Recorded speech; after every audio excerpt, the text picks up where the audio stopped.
gosti.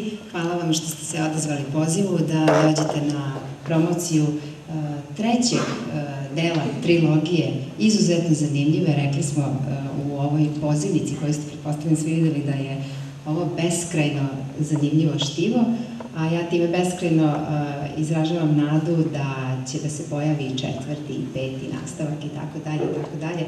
S obzirom na to da je za ove naše prostore ovo jedna vrlo specifična literatura, s obzirom na to da spaja u sebi do nedavno gotovo nespojive stvari, duhovnost i nauku, i s obzirom na to da je nekako ličnost koja je sve i nas večeras ovde pretpostavljam spojila, kao i dala ogromnu građu za ovu knjigu, neko ko je upravo sa ovih prostora, pri tome mislim na Nikolu Teslu.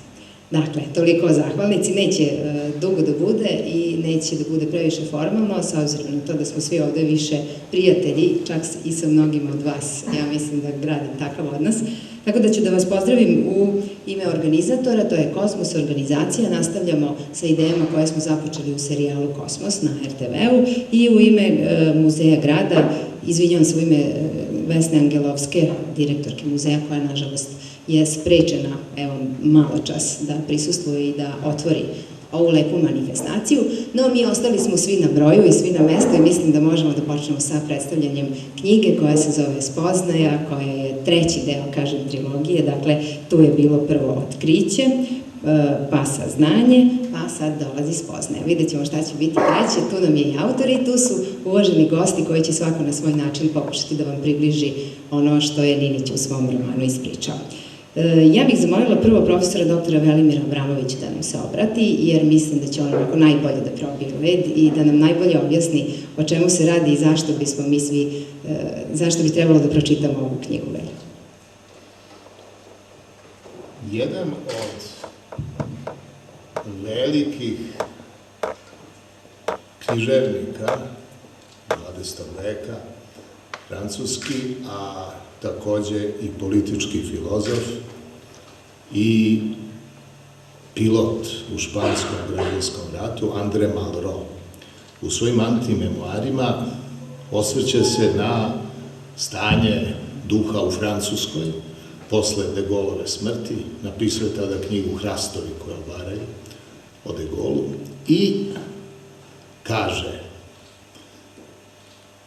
postoje periodi kada nema istorije, onda nju zamenjuje politika. Ali, nakon izvesnog vremena iscrpi se i politika i onda dolazi vreme za stvaranje bratstava. To je ovo vreme koje mi živimo sada. I knjiga Dušana Linića je u suštini jedan srpski ezoterijski dnevnik. Ličnosti u njoj nisu izmišljene, nego su prave ličnosti, neke su i ovde u sali, sada naši prijatelji, koji ponovno formiraju jednu izgubljenu duhovnost iz vekova koji su ostali samo u genetskim zapisima, a pre su pisane istorije čovečanstva. Ako računamo da je sumerska istorija prva u kojoj se javila pismenost, znači 5000 godina pre naše ere, onda je svakako podunavska civilizacija ta u kojoj se pre pismenosti u Sumeriji javila matematika, i to mistična matematika u Lepenskom viru. Sve kuće u Lepenskom viru urađene su kružno, sferno, dakle to je savršeni oblik ne samo zemlje, već i svih nebeskih tela. I kada stavite krst na tlocrt kuće Lepenskog vira i onda pogledate u kojoj tački je skupina idola koja je izmeštena iz centra, ekscentrirana, vidjet ćete da je to tačno u zlatnom preseku. Dakle, zlatni presek jeste mistična matematika Sumerije koja je došla iz ovih predela odavde. Jer vi u stvari kad sednete u Dunavu na čamac, vi direktno možete čamcem da idete do Mezospotamosa, do Sumerije, kroz Crno more. Šta hoću da kažem? Hoću da kažem da jedan narod koji je praktično prošao kroz istorijski period u kome je izgubio poverenje ne samo u svoje institucije, zvanične, državne, intelektualne, već je izgubio poverenje i u pojedince, svoje intelektualce, duhovnike, u bilo koji oblik intelektualno, duhovno, crkveno, državne i univerzitetske organizacije, taj narod je ponovo stekao svoju kosmičku slobodu. Iz te slobode se decenija uzdizao jedan sloj ljudi koji se mnogi međusobno nisu ni poznavali, a čija je svest bila vrlo visoko samoinicirana, jer trebalo je preskočiti strašnu realnost i jednim bypassom uključiti se individualno u kosmos, jer nigde drugde nije bilo spasenja. Ko je to bio u stanju, on je preživeo. Ko nije, njegova se žalosna psihogena situacija somatizovala i njegovo telo je naravno onda ušlo u proces dekompozicije, da tako kažem. I u ovom trenutku veoma je značajno da neko vodi upravo zapis o svemu tome. Ovo je već treća knjiga toga zapisa. I vrlo autentično. Naš autor, Dušan Inić, on sve te ljude zna lično. Ali nisu svi skloni da pišu o tome. Prvo postoji ono što je egzoterično, znači ono o čemu se govori, a zatim ono što je ezoterično, to je ono što se krije, o čemu se ne govori. I u stvari postoji 3 vrste po Elifasu Leviju, 3 vrste pravih ezoterika. Jedni su hermetisti. To su oni koji traže odgovore u starim civilizacijama ili u vanzemaljskim civilizacijama ili u civilizacijama paralelnih svetova. Znači, vremenski pomerenih, a u istom prostoru. Kao da u ovoj sobi sada mogu da postoje paralelni svetovi, a u drugim vremenima.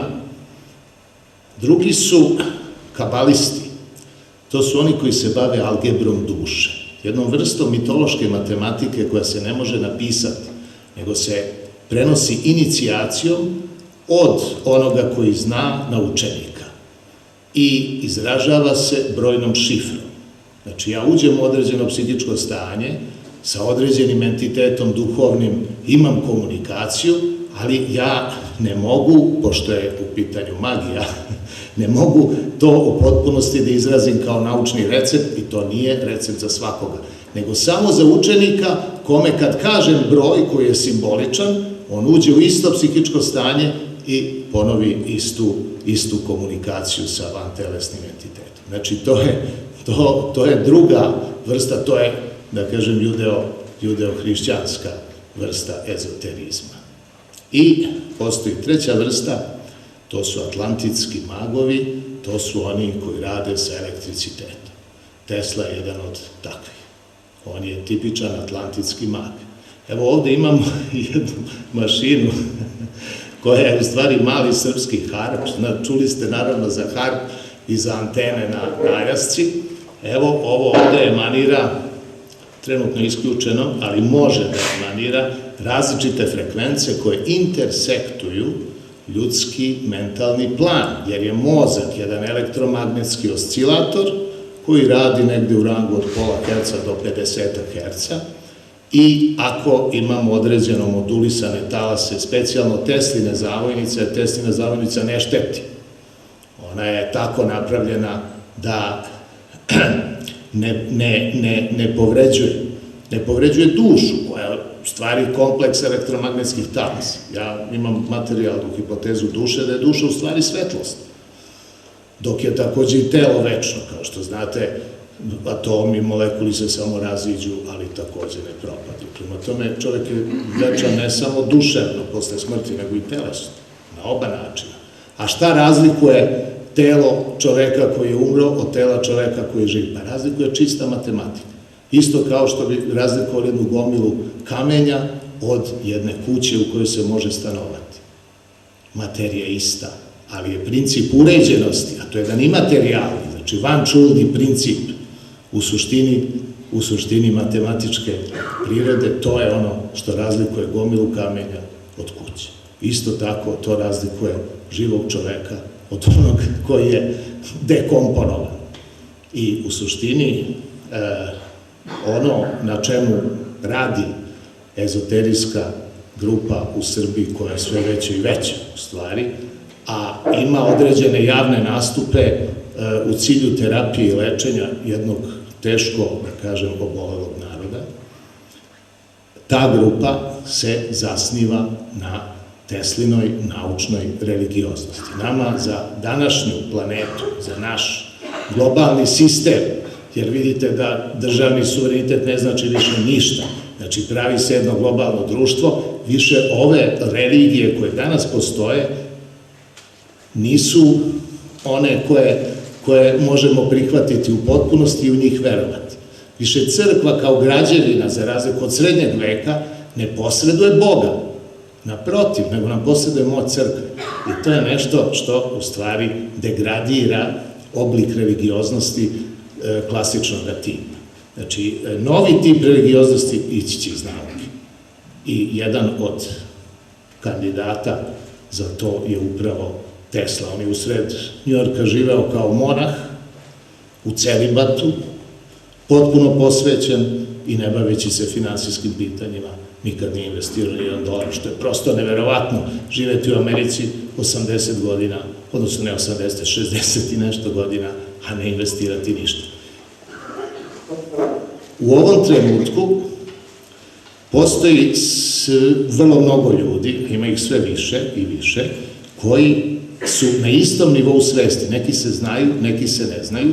Ja govorim, dakle, o onoj svesti koja za ovu planetu i upravo za globalno društvo gradi jedan novi, ne samo sistem mišljenja, ne samo oblik verovanja, nego jedan novi transcendentalni kanal između čoveka i kosmosa. Hvala.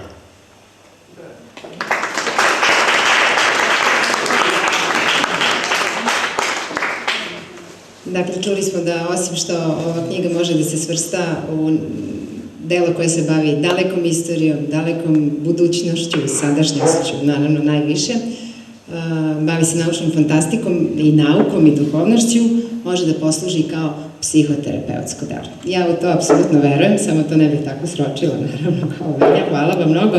Imamo ovde i dva junaka knjige, mada smo svi mi ovde zajedno junaci, pravo da vam kažem, i ako budete u prilici prepoznaćete se u mnogim od ovih delova. Junaci vrlo često raspravljaju na jedan zanimljiv, jednostavan, poprilično duhovit način o raznim situacijama u kojima se u ovom romanu nalaze i dva junaka su ovde. Oni su naučnici, istraživači, ljudi ljubopitljivog i širokog duha, nisu ih te njihove nauke zadržale u onome u čemu nauke obično zadrže ljude, nego su im samo poslužile kao podloga da maštu razviju još šire, još više i da naprave već sada, iako kao mladi obojica, mnogo toga zanimljivog, dobrog i korisnog, a mnogo toga je opisano i u knjizi. I hajde sad, pošto mi Vojkan reče da on uvek govori poslednji, da mi sad to obrnemo. Vojkan Stanković će prvi da nam se obrati kao evo jedan od ovih likova knjige i mladi naučnik. Izvolite. Hvala. Ja sam pripremio početak govora da budem poslednji i trebalo je da glasi ovako. Kao najmlađi je uvek najteže da nešto kaže posle ovakvih ljudi. Sad meni je najteže da kažem prvi, nešto pametno, ali evo, reći ono što sam planirao. Pitanje koje sam hteo da postavim svima nama je zašto smo mi ovde? I šta predstavlja ova uopšte promocija i kakva je to knjiga? Kad bi neki književni kritičar bio ovde, on bi rekao da ova knjiga nikakvu definiciju nema. Čak ni duče nije književnik. Ne možemo je svrstati u nikakvu formu, ne možemo dati nikakav naziv. I zašto smo mi onda došli uopšte ovde? Pa jednostavno objašnjenje. Tražimo nešto što nam nedostaje. Ali šta nam to nedostaje? Nedostaje nam informacije, nedostaje nam nove ideje, nešto što treba da nas pokrene iz ove učmalosti u kojoj smo i rođeni, neki mlađi, a neki su zapali u nekom trenutku. Ako samo malo pogledamo nazad i setimo se tamo nekih 80. godina, ko može na osnovu svojeg godišta rođenja, vidjet ćemo da se ti godina krenulo sa ovakvim štivima. Tad su počele da se pojavljaju knjige koje su davale neke drugačije priče, neke drugačije informacije od onih standardnih, naučnih, školskih, edukativnih. Zašto? Pa neko mi je nekad objasnio, ja to shvatio, da je tada negde krenulo jedno doba buđenja. Doba buđenja pred velike promene koje će uslediti. Doba buđenja je značilo da su na nekim mestima neki ljudi dobili zadatak da nešto kažu. I ti ljudi su imali neutoljivu želju da to podele sa svima. I to im je bio zadatak. I oni su pisali i pisali. Neki su to zloupotrebljavali, neki su sažvakavali to štivo, pa su nam pisali kako trebamo ovako da se ponašamo, kako treba ovako, pa knjiga znanja, pa ostali u drugu 4, pa gledaju sunce, a neki su pisali samo ono što znaju. I to što su oni pisali, smo mi trebali da uzmemo i od toga nešto da saznamo. A kako? Pa i za to ima jedno kosmičko objašnjenje. Vreme buđenja je donelo jednu promenu, veliku, ogromnu kosmičku promenu koja se de facto sada približava svom vrhuncu. Oni koji proučavaju mozak kažu da mozak radi na niskim frekvencijama, reda herca. Pa onda kada neko stvara, kada kreativno stvara, iz mozga, iz glave radi, i kad se moli, znači kada nešto hoće da promeni u svom životu, kaže se da je otprilike frekvencija mozga oko 8-9 Hz. To nije mozak odredio, to je odredio Gospod. On je odredio prilaz svom polju informacija na toj frekvenciji. I šta se sad menja? Isti taj Gospod je u vremenu buđenja počeo da menja frekvenciju prilaska to svom polju znanja i ta frekvencija ne samo da raste, nego se menja neproporcionalno tih 80. godina do sada i već je sada ovog trenutka negde na 16 Hz. Šta to znači? To znači da danas mnogo lakše možete da stvarate, mnogo lakše možete da shvatite. Ne trebate mnogo da se zavijete u neke, ne da može, droge ili neke meditacije ili ne znam ja kakve promene funkcionalnosti mozga da bi mogli da shvatite i priđete Svetom Duhu. Danas je to mnogo lakše, ali isto tako je mnogo lakše zaraditi 1.000.000 evra. Veoma lako, mnogo lakše nego pre 20, 30, 40 godina, zato što istih tih 16 Hz nekome ko želi da zaradi 1.000.000 evra mnogo pomaže. Znači sve na našom odabiru, šta mi želimo da uradimo sa pristupom božanskom znanju. E pa ima ljudi, Bogu hvala, koji žele sebe da podignu, sebe da pokrenu, sebe da ujedine sa drugima.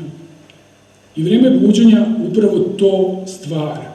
Da informacije koje daju ljudi poput Duša, svako od nas iskoristi za približavanje jednim drugima. Zato što posle vremena buđenja dolazi vreme okupljanja. I mi smo duboko već, mogu reći, u tom vremenu okupljanja. Ono će se desiti, hteli mi to ili ne. To je božanska odluka, to ne može niko da promeni. Samo je pitanje ko će da se okupi, kad i kako. Okupit će se onaj ko shvati da je dovoljno na sebi radio i shvatio da više nije sam sebi dovoljan i da je potrebno da ono što zna podeli sa drugima i da ono što ne zna uzme od drugih, a drugima da ono što on zna. I tada će ljudi sami po sebi, bez potrebe da ih neko zove i da ih neko tera da se okupljuju u nekim partijama ili pokretima ili šta ja znam, sami će naći načina da pokrenu novu civilizaciju. Nova civilizacija će se zasnivati na slobodi razmišljanja i na slobodi razmene razmišljanja. Na punoj želji da se pomogne svakom i svako da pomogne jednom. To okupljanje, nažalost ili na sreću, ne može da se desi tek tako. Po meni mora će jedna debela metla da poradi i da one koji nisu videli da je to potrebno, natera da pomisle da nešto mora da se uradi drugačije od onog što je sada. A sada je nikako. I na kraju, želim vam svima da ovakve knjige, kao što je Dušanova, njih ima dosta, nalazite, čitate, delite sa svojim drugovima i prijateljima. Da o tome razgovarate u kući. Mnogo je bolje o tome razgovarati nego o tome ko je koga ubio i ko je koliko para gde oteo. Da počnemo svi, između sebe, da funkcionišemo onako kako novo doba zahteva od nas. I tek će tada se napraviti dovoljno velikih mogućnosti i jakih da novo doba dođe bezbolnije i uspešnije. Hvala.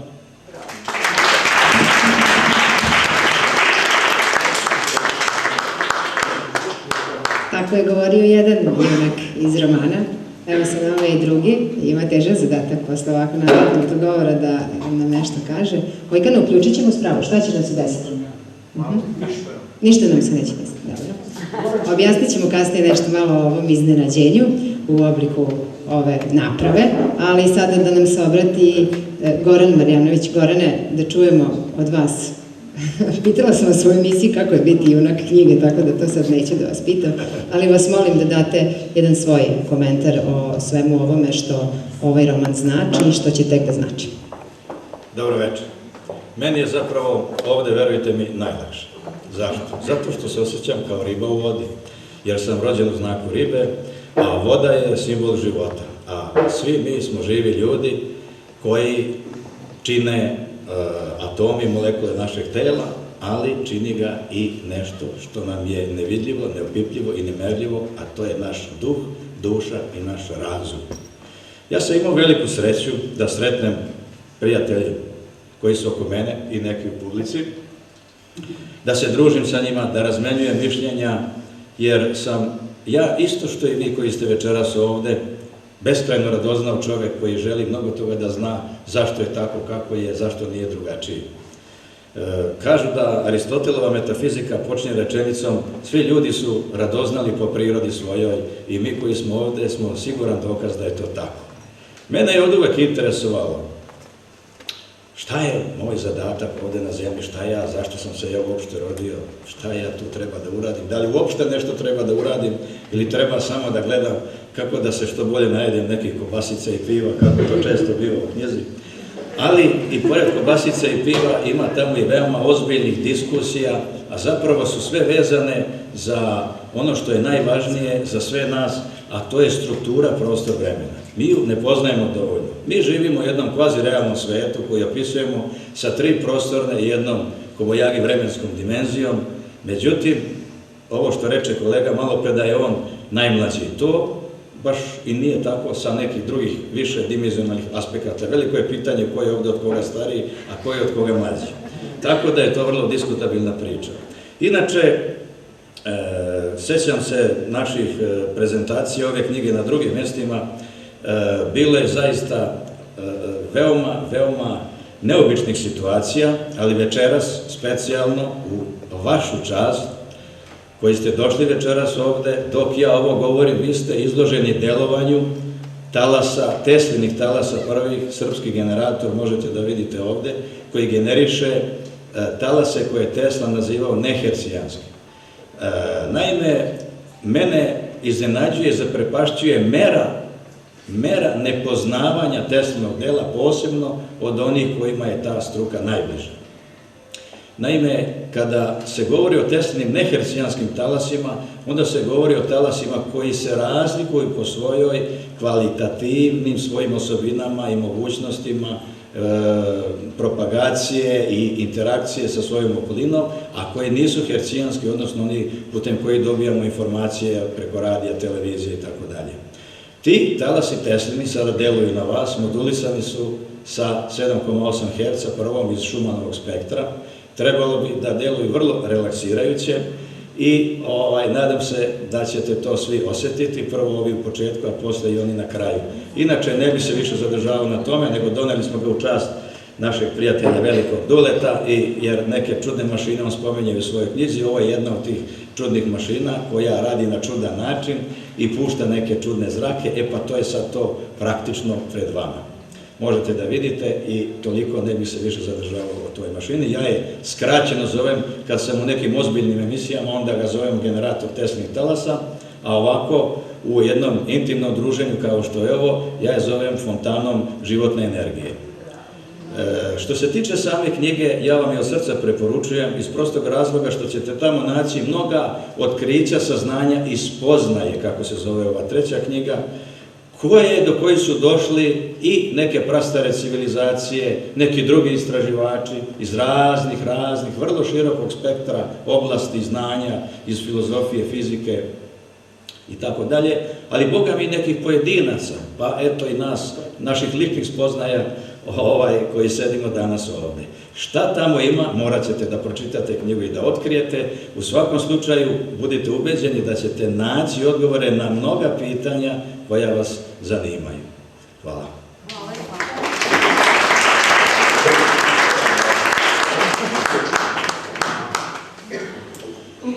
Pre nego što nam se obrati autor, imamo i jednu damu koju sam namerno ostavila ovako za kraj, da to nazovemo šlagom na torti. Pored raznih funkcija, titula i zvanja, ona koja je najvažnija će biti ipak ovde večeras istaknuta, a to je da je doktorka Olga Zorić zapravo direktor jedne nove manifestacije kod nas, zove se Teslin dan. I evo, pre svega iz tog ugla, a iz ugla prijatelja i podržavalaca onoga što gospodin Ilić radi, obratit će nam se i doktorka Olga Zorić. Dobro večer. Mnogo ste mi bili ozbiljni do malo čas. Više niste. Izgleda da Teslin dalje deluje na nas. Makoliko neki smatrali da on se preselio negde u neka bolja okruženja, u neko bolje vreme, u neki bolji prostor, on je tu sa nama. Neprekidno. I mora da se pitate ko je sad ova. Ako hoćete nešto više da saznate o meni, pročitajte spoznaje. Naći ćete me tamo sigurno. I kada sutra ili preko sutra vidite neko novo lice na ulici i želite da ga upoznate bolje, pročitajte spoznaje. Iako to novo lice želi vas bolje da upozna, preporučite moju knjigu. Tamo će naći, sigurno sam, sve o vama. Kada sam pre nekoliko godina letovala, ponela sam sa sobom silne neke knjige, tada sam radila disertaciju. A na plaži su ljudi čitali u različitim formama, jedan isti sadržaj, knjigu na svim jezicima sveta. Neki kod, nije bitno koji. Ja sam im zavidala. Oni su čitali tu knjigu, a ja neke druge. Sad znam da smo u stvari čitali jednu te istu knjigu. Kada sam pročitala treću po redu Ninićevu knjigu, shvatila sam da ona nikada neće biti tako čitana na plaži, kao ta knjiga o kojoj sam malo čas pričala. Zašto? Zato što je ona jedno svojevrsno putovanje, jedno spiralno putovanje, prepuno nekih znakova, prepuno simbola. Sjajno putovanje koje je pisano jednim jezikom, nećemo večeras govoriti o tom jeziku, nismo književni kritičari, ali ću reći da je Ninić uspeo da prilagodi vrlo suptilno i vrlo smerno izražavanje jednom prosečnom čoveku. Kakva bi to promocija bila da ne pročitamo bar jedan deo knjige večeras? Julije Cezar je uveo i posebne dane u kojima su se mogle vršiti određene radnje. Tako su se dani u mesecu koji su Rimljani smatrali srećnim koristili za suđenje i zvali se dies fasti, a oni nesrećni, u kojima je bilo zabranjeno suđenje, zvali su se dies nefasti. Sem ovih postojali su i dani u kojima su se mogli sazivati javni skupovi, a zvali su se dies comitialis. Ovo je takav dan za javni skup. Baš smo malo prepitali Cezara što nije došao, a on kaže, pa nešto mu vreme ne ide na ruku. Kako čitati ovu knjigu? Ja sam je čitala do sada 2 puta. Prvi put na jedan način, drugi put na drugi način. Ali svako to vaše poimanje stvarnosti, dok čitate ili nakon toga, bit će samo isključivo vaše, u to ne sumnjate. Taj skup saznanja, opažanja, prepoznavanja, rasuđivanja i zaključivanja će se razlikovati u zavisnosti od toga kako budete čitali Ninićevu spoznaju. Dislociranjem iz sopstvene, nazovimo ljušture, u kojoj se svi mi uvučemo, pa ma kakva ona bila, upoznaćete i drugu dimenziju, tu dimenziju spoljašnjeg, o čemu se debate vode još od antike. A Jean Piaget je još primetio da je spoznaja višestruk proces, čiju adaptaciju možemo svesti na 2 osnovna procesa. Proces interpretacije stvarnosti u okvirima jednog internog modela, individue, i promene u tom modelu kao rezultat usklađivanja sa životnim iskustvom. Ali pazite da vas to stečeno iskustvo ne prevari ovde u Ninićevoj knjizi. Ajde da se vratimo tim simbolima o kojima Ninić govori i o kojoj se, mogu slobodno da kažem, saplićemo svaki dan. To su usput i pitanja ko smo, odakle smo, zašto smo ovde, zašto živimo. Neprestano se pitamo, i mi ovde, i oni neki tamo. Dakle, kako čitati spoznaju? Ja ću da vam kažem svoje iskustvo. Ja sam spoznaju prvi put čitala tako što sam pratila junake. Neke sam zamišljala, neke sam upoznala, pa sam onda vizualizovala. Neki su imali krupnije telo, imali su kosu, neki su imali malo manje kose. Sasvim drugi doživljaj je bio kada sam ja htela da proživim svaki od tih likova i stavila se u svaki od tih likova. Potpuno druga spoznaja. Najteže mi je do duše bilo da budem Toša. Želim vam da nađete i treći način čitanja ove knjige i voljela bih da mi javite do kakve ste spoznaje došli. Hvala.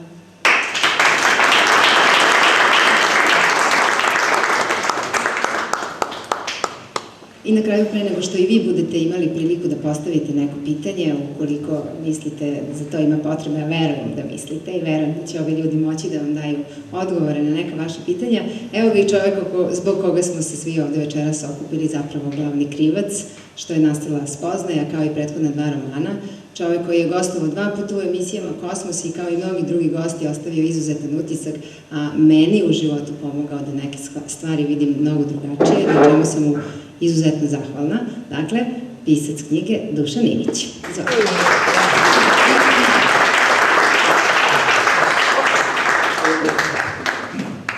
Dobro večer svima. Bilo je zadovoljstvo slušati kako me hvale prethodni izlagači, moji prijatelji, kako Nina reče, i likovi. A mogu reći da su svi 4 likovi baš ove knjige, bez obzira što sam neki upoznao pre ili kasnije. I slažem se sa svima što su rekli. Šta da vam kažem, to je 3. deo jedne celine. A kako sam počeo uopšte ovo da pišem, ne znam. Ali jednostavno, hteo sam da neka svoja razmišljanja podelim sa drugim ljudima. Ja sam osjećao da to, na neki način osjećao da to treba da uradim. I to sam krenuo vrlo stidljivo u početku, jer nisam bio siguran da li to vredi ili ne.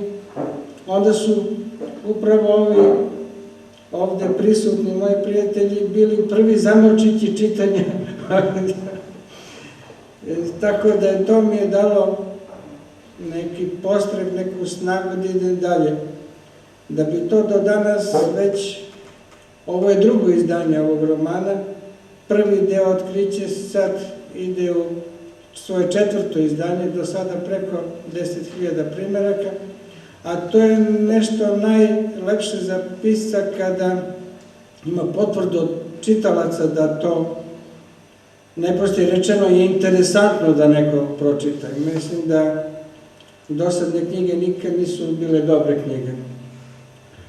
Ne znam da ne dužim previše, tu smo svi, hvala Nini na organizaciji, prelepe večeri, bar meni je lepo, ne znam vama, ali da slobodno izvolite sa pitanjima, valjda ćemo umeti da odgovorite. Hvala.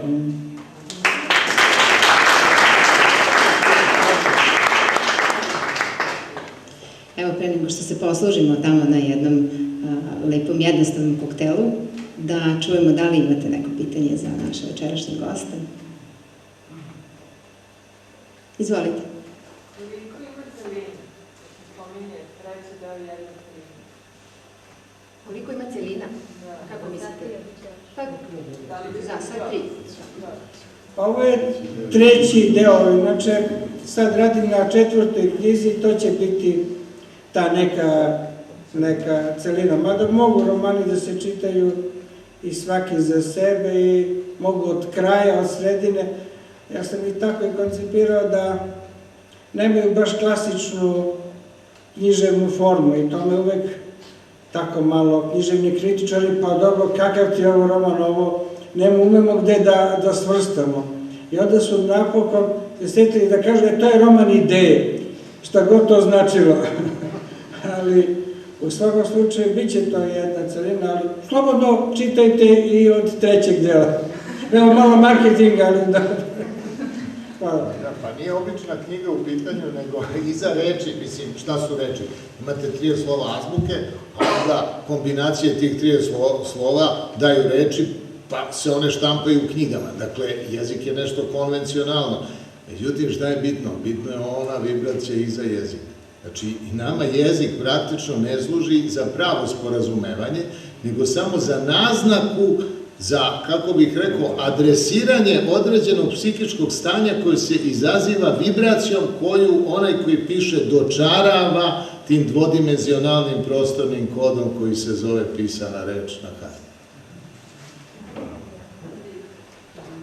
Imamo li još pitanja? Ako ste neodlučni, ja bih iskoristila ovo obraćanje Velino da ga pitam. Jedna od tema koja je bila najzanimljivija u okviru ovog serijala svakako je bila i ona u kojoj je učestvovao gospodin Ninić, zajedno sa izuzetno poštovanim i željenim gostom koji je ovde večeras prisutan, bar nije bilo do malo čas, profesor dr. Nikola Čanak.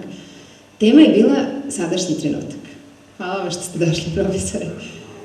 Dobro.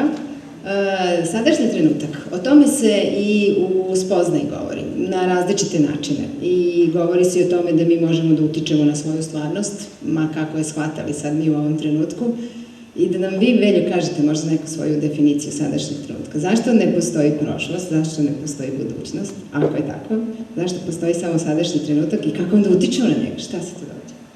Pa, recimo, 5000 godina ljudi bacaju kamen u vis, onda Galilej napiše da je 20 jednako t na kvadrat. Mislim, to je neverovatno. Znači, zar je toliko vremena bilo potrebno da neko iz stvarnosti izvuče tu matematičku apstrakciju koja nam daje objašnjenje jedne pojave, pa možemo onda, naravno, ne samo da je objasnimo, već i da je predvidimo i da je kontrolišemo, što je u stvari cilj nauke. Što se sadašnjosti tiče, Konstantna sadašnjost je jedino fizičko vreme. Kad smo ušli u ovu salu, bila je sadašnjost, još uvijek je sadašnjost, kad budemo izašli i dalje će biti sadašnjost. Prošlost ne postoji, mi nemamo, recimo ovaj sto, na primjer. Ovaj sto je u sadašnjosti, ali slika toga stola je u prošlosti. A kad gledam zvezde, zvezde su u sadašnjosti, ali slika tih zvezda je u prošlosti. I u stvari u nauci je pobrkana slika, odnosno neka vrsta rasporeda elektromagnetskih entiteta koji nam daje sliku i ono što čini takozvanu tešku masu, odnosno sam objekat. I to je pobrkano u Einsteinovoj teoriji relativnosti. Ja vidim ovdje njegovu lulu i njegovu sliku i hoću da... Slučajno, sve je slučajno. U kosmosu je sve slučajno. Ja mislim slučaj čist nedostatak informacija. Kad ne znamo nešto, onda to zovemo slučaj. Inače, naravno, slučaj je nemoguće. Hoću da kažem da mi ovde na jednom terenu gde je uništen svaki oblik organizovanja osim kosmičkog. Mi imamo fantastičnu istorijsku civilizaciju da s obzirom da smo u najvećem stepenu slobode, iako je to i najteže, odmah dodajem, svi se osjećaju strašno, pre svega obesmišljeno, ali zašto? Zato što moraju da nađu svoj smisao života u kosmičkom smislu, u opštem kosmičkom, vasionskom postojanju, a ne u bilo kakvim društvenim organizacijama, u novcu, čak i u ličnim odnosima. Svako se rađa i umire sam i roditelji ne znaju duh deteta, ne znaju to. Kad dođe u sukob s detetom, te kosti kaže, pa ja ne poznajem svog sina, ne poznajem svoju ćerku. Ljudi su naivni u stvari. Svako je apsolutno uključen u ono što zovemo beskonačni kontinuum i svako ima svoju apsolutno ličnu sudbinu. Što se konstantne sadašnjosti tiče, ja sam na osnovu toga pokušao da dam matematičke modele i neku teoriju koja bi mogla da vodi u stvari do kontrole vremena u fizičkim i biološkim procesima. Zašto? Zato što je ljudsko iskustvo isključivo konstantna sadašnjost. Otkako se rodi, pa dok umre, čovek je stalno u sadašnjosti. Dakle, ne menja se vreme, vreme je uvek isto, nego se menja prostor i masa. Mi to brkamo. Mi u stvari smatramo da vreme ima neki tok. Vreme nema nikakav tok, to je jedan prirodni zakon, isto kao zakon poluge ili zakon gravitacije ili bilo koja matematička operacija. Jednostavno nema promena, menjaju se oni objekti na koji se taj zakon odnosi. I prema tome, iz konstantne sadašnjosti po meni će izaći potpuno nova civilizacija koja će shvatati vreme. Ove dosadašnje civilizacije bile su zasnovane na pojmu prostora, te treba mi životni prostor, te treba mi novi stan, te treba mi ne znam šta.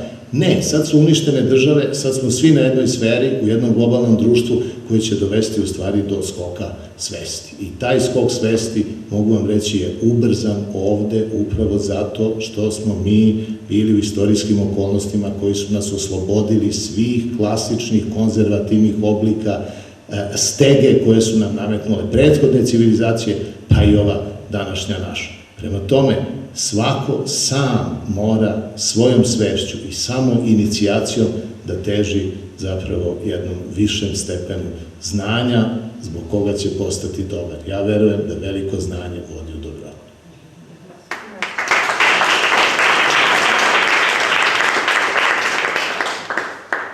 Imamo li pitanja, komentara? Izvolite. Ja bih se oblačio, ja sam jedan od ne rekli nego setnika koji poznaje Dušana i mi smo dugo noći diskutovali o mnogim stvarima, ali nikad nisam pitao da u njegovoj knjizi i u njegovim knjigama, pored ezoteričnih stavova koje on sam lično to, ima jako puno obrazovnih elemenata u kome baš čovjek stvarno može da nauči i mnogo da se prečuje ono što samo ne ga načuje, samo baš je lepo definica. Pa mi interesuje Dušane,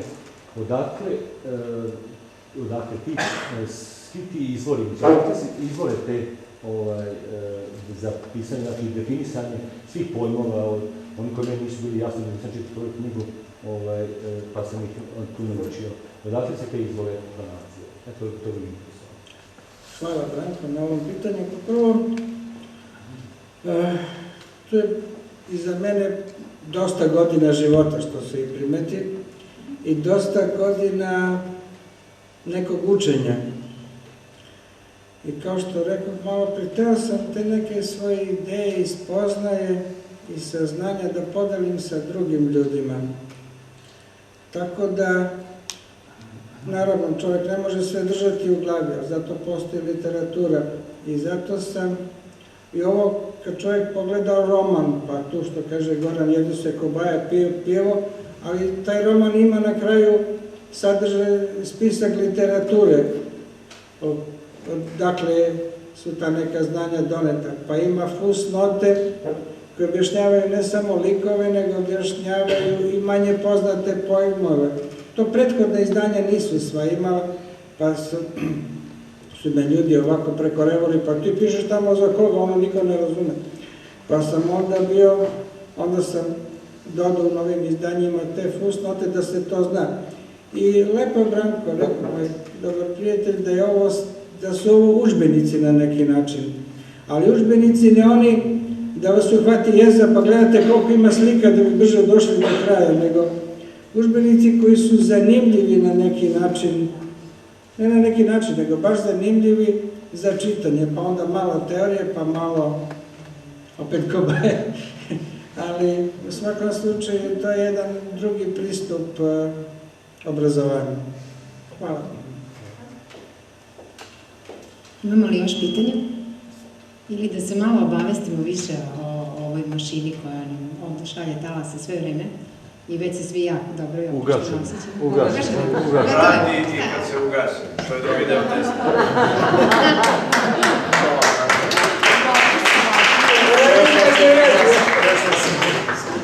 Hvala Gorane, ako je ovo bilo da meni pomognete. Ne šalim se, to je deo testa. Evo, pitajte one koji su kompetentni u ovoj. Dobro. Bilo je u emisiji u kojoj ste gostili također priče o hercijanskim i nehercijanskim talasima i o svemu onome šta zapravo može da se dogodi ako razmišljamo iz ovog stanja ili ako razmišljamo, to jest emitujemo misli, energiju, kako god, iz nekog drugog stanja. Pa možda da se malo vratimo na to i u čemu nam onda u tom smislu ova mašina može pomoći? Pa hvala vam na ovom pitanju. Ja nisam mislio nešto više da govorim jer su tu neki tehnički termini koji možda nisu primjereni ovom druženju, ali činjenica je da mi svi znamo da postoje dve realnosti. Jedna je ona koju opisuje nauka, a druga je ona koju nauka nije u stanju da opiše jer se nalazi u domenu virtuelnog, kako oni to kažu, i u domenu sveta koji jer nama nije dostupan. Šta je tu problem? Problem je što je to opisano jezikom metafizike, koju nauka zaobilazi, ne priznaje i nekako gura, kako bi rekao, na stranu. Ono što nije metafizika, što je realnost, a što je također na neki način dezavuirano, to je Teslino delo. Tesla jasno i glasno na bezbroj mjesta kaže da ne koristi hercijanske talase, da se služi nekim drugim vrstama energije i talasa koje je on zvao nehercijanski. U njegovom dnevniku se mogu naći podaci kako je on došao i do nekih svojih spoznaja koje je primijenio u praksi. On je naime i bez velikih tehničkih znanja i obrazovanja uspeo da ostvari komunikaciju sa tim kosmičkim internetom, akašom ili kako god ko već to zove, taj zbir svih saznanja i spoznaja do kojih su došle i naša, a i prethodne civilizacije, i da to nekako pretoči u praksu. Kako? Pa i to vam kaže u knjizi, jer on je spoznao koherentnost ljudskog bića, čoveka, njegovog uma, direktno sa prirodom, sa kosmosom. To je jedan te isti točak kojim teče ta energija i kruži kosmosom od onih najsićušnijih njegovih delova, od duha i duhovnih entiteta, pa rastom i razvojem preko krupnijih, preko mikrosveta do makrosveta. To je taj kosmički točak suptilnih energija u koje se on udenuje. Ova mašina je generator tih suptilnih energija. Kvant nosioc talasa koji ova mašina emituje je, u njegovu čast, ja sam mu dao ime kao autor modela kvantirane gustine energije, Teslion, I on, za razliku od fotona, je dublje u toj kvantno-hijerarhijskoj strukturi, bliže duhovnim aspektima realnosti i samim tim je podobniji za komunikaciju sa tim spiritualno-duhovnim delom našeg bića. Mi sad krećemo u serijsku proizvodnju ovog uređaja, koji će biti dostupan u raznim varijantama i izvedbama, od profesionalnih namenjenih institutima, koji bi, po mom očekivanju, trebalo da izmere na ovom uređaju čestice čija brzina prevazilazi brzinu svetlosti, ne za 1,2 promila ili kako je već 20 milijunitih delova u CERN-u brzine svetlosti, nego 60 puta će biti izmereno, to je sigurno. To je za institute, a za ove koji će taj uređaj koristiti za one druge svrhe i namene, očekujem verifikaciju u smislu pozitivnog delovanja na bioenergetsku strukturu svega živog. Ja ne bih više dužio, inače u spoznaji možete naći mnogo ideja vezanih za ovu priču i aluzija i ako recimo čitate Otkriće, mislim da je ono napisano pre nekih 8 godina, a mnogo toga danas se ostvarilo, a i ono što nije će biti, ali imajući na ono što je rekao gospodin Abramović, to pitanje prošlosti, budućnosti, sadašnjosti vrlo je diskutabilno, tako da pitanje da li smo mi prvo napravili ovu mašinu pa je Dule napisao knjigu ili je Dule napisao knjigu pa smo napravili ovu mašinu. Eto to je. Hvala.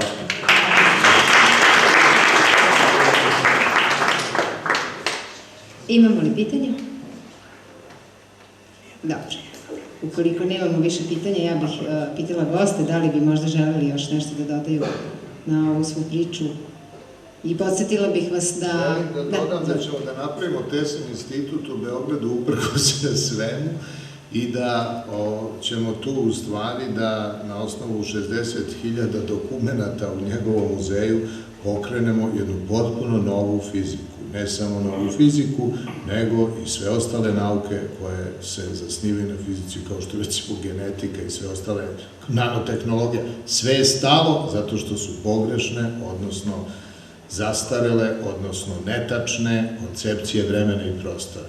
Mi kad smo krenuli, molim vas, iz Beograda, u 6 sati u Novi Sad, bilo je u Beogradu 6 sati. Kad smo došli u Novi Sad, bilo je 7 sati. Kad smo mi u 7 sati bili u Novom Sadu, koliko je bilo sati u Beogradu? Pa bilo je takođe 7. 7 manje 7 je 0. Vreme je 0. Ono uopšte ne teče.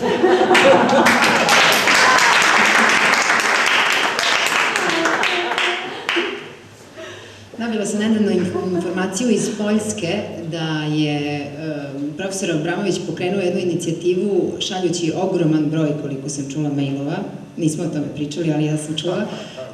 Dakle, iz Poljske stigla informacija da je poslao veliki broj mailova mladim naučnicima, mladima po stažu, ali već onako dovoljno u svojim poslovima. Uglavnom su to doktori fizike, zapravo ljudi koji se fizikom bave onako mnogo ozbiljnije, i podobijali su pisma u kojima ih profesor poziva na odgovornost, zapravo svesnost o tome koliko je na njima velika odgovornost da bi to Teslino delo ugledalo svetlo dana na onaj način na koji je u ovim vremenima neophodno da se desi. Tako da ako znate nekog fizičara ili nekog naučnika, prenesite mu to, osvestite mu, dajte mu da pročita spoznaju i pozovite ga da učestvuje u ovim velikim promenama na pravi način. I da učestvujemo ne samo tako što ih posmatramo i kao deo smo njih, nego da i utičemo na pravi način.